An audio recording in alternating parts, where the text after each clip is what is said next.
কেন ডাক্তারবাবু নিজের মা বাবার স্মৃতি থেকে দূরে দূরে পালিয়ে বেড়াবেন? আর কতদিন পালাবেন উনি? এভাবে কি সত্যি পালিয়ে বাঁচা যায়? সত্যি থেকে মুখ ঘুরিয়ে আর কতদিন চলা যায়? যারা এই পরিবারের ভিত ছিলেন তারা চলে গেছে, তাদেরকে এই পরিবার থেকে দূরে রাখা কি অন্যায় নয়?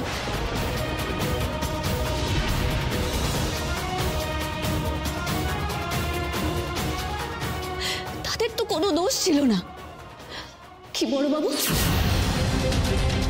দেবী আমায় হঠাৎ এইসব প্রশ্ন করছে কেন? দোষ ছিল না তো?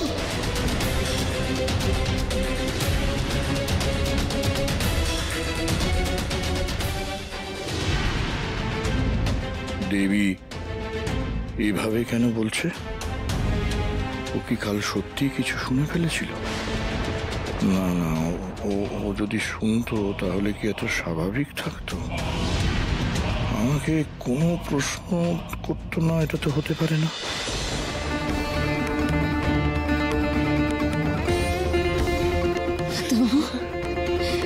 তাকান, আমি যে আপনার মা বাবার ছবি বের করে এনেছি, ওটা অস্বাভাবিক নয়। কোনটা অস্বাভাবিক জানেন? 5 বছর বয়সে যে আঘাতটা আপনি পেয়েছেন, মা বাবাকে হারানো, সেটা এখনো আপনার মনের ভেতরে জমিয়ে রেখে দিয়েছেন ডাক্তারবাবু। আপনি প্রতিটা দিন যে যন্ত্রণায়, একাকিত্বে আপনি দিন কাটিয়েছেন, কান্না, কষ্ট সবকিছু আপনার মনের ভেতরে জমে আছে। আপনার প্রত্যেকটা অনুভূতি আপনি বিসর্জন দিয়ে একটা পাথর হয়ে গেছে। তারপরেও 20টা বছর কেটে গেছে ডাক্তারবাবু, তাও আপনি নিজের মা বাবার মৃত্যুটা মেনে নিতে পারেননি। আপনি তো জানেন জন্ম মৃত্যু জীবনের নিয়মে চলে, আর আমাদের সবাইকে একটা সময় মেনে নিতে হয় ডাক্তারবাবু।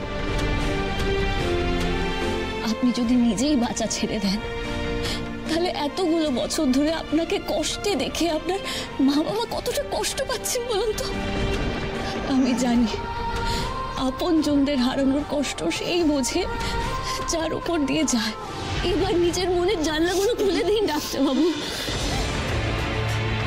আপনার মনের ভেতরে জমে থাকা সব দুঃখ কষ্ট হাওয়ায় ভাসিয়ে দিন ডাক্তারবাবু, তাহলে আপনার মা বাবা শান্তি পাবেন।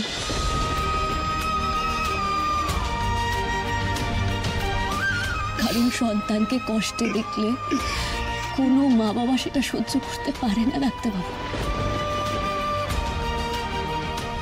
সেই জগতে থাকুক বা না থাকুক।